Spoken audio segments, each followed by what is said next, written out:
Galera, pense numa catinga de bosta horrível. É você tirar cobre de motor de geladeira já queimado. E o bom também. É porque não dá pra você cheirar. É uma pena que não dá pra você cheirar aí. Uma reacatinga daquela bosta seca, pura, pura, pura.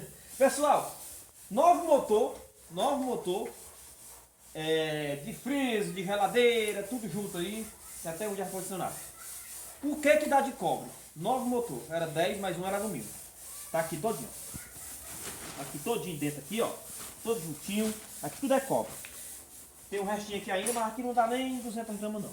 Esse daí é um cobre meio complicado pra gente usar, porque tem ferro por meio. Aqui é só o puro, ó. Só o puro ouro, negrado, aqui dentro.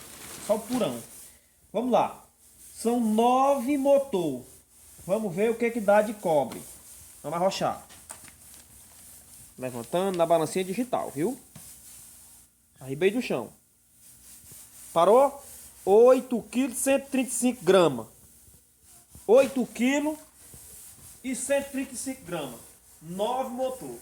Então não adianta dizer que dá mais, porque não dá. Um pelo outro aí. Se for tudo pequenininho, vai dar 5, 6 kg. Se for tudo grande, vai dar a faixa de uns quase 10 kg. E se for misturado, 5 maior, 5 mais pequeno, 5 maior, 4 mais pequeno, vai dar aí essa faixa aí.